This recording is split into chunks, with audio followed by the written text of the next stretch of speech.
On the other hand, an observer located at the center of the Milky Way, who observes the same original movement that we observed to obtain our space-time block, would see the volume of the object increased even more than that seen by the observer located on the Moon because of the movement of our solar system relative to the Milky Way, and so on.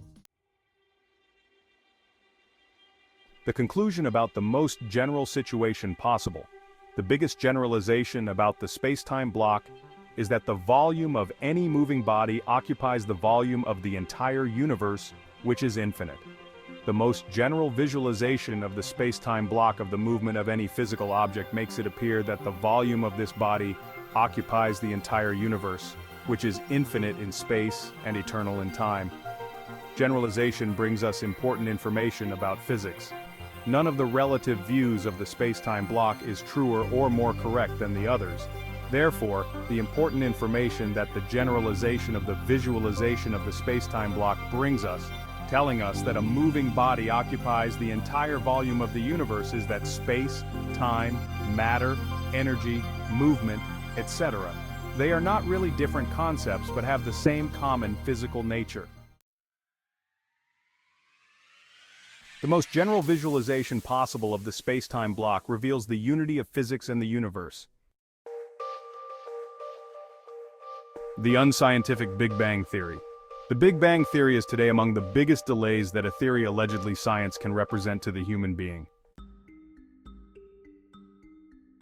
Based on two arguments that are not definitive as to what they suggest, the red shift in the color of galaxies and microwave background radiation, this theory provides for the hypothetical origin of the universe. Being the origin of the universe, it supposes about the origin of completely everything: space, time, energy, matter, etc.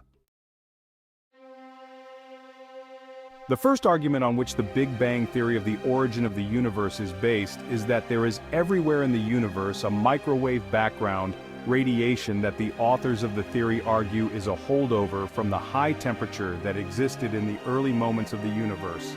Over time, the universe cooled and increased in size, reaching the homogeneous temperature of the background radiation that we currently observe everywhere. It turns out that more recent measurements reveal that microwave background radiation is not homogeneous.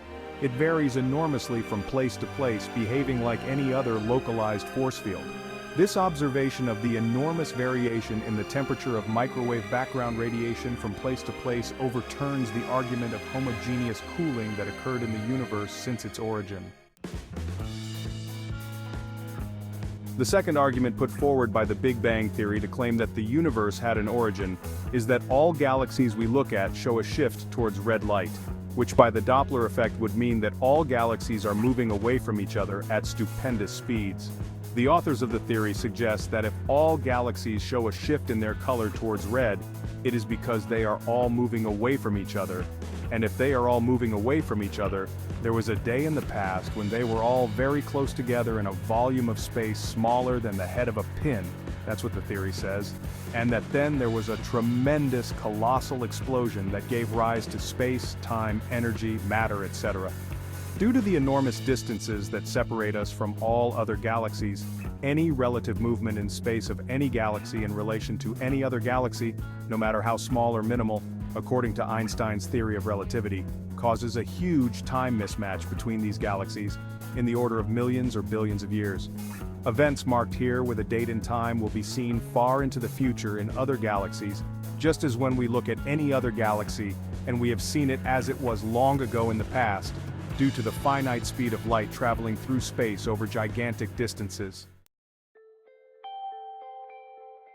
It is a hypothesis, but the red shift seen in every galaxy observed here could not mean a spatial mismatch as indicated by the Doppler effect, but a temporal mismatch.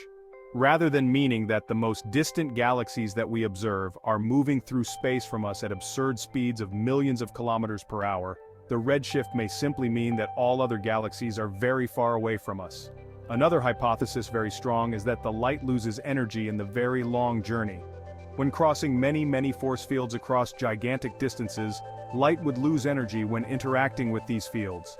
Hence the red shift, which means a less energetic light, a light of lower frequency, a cooler light.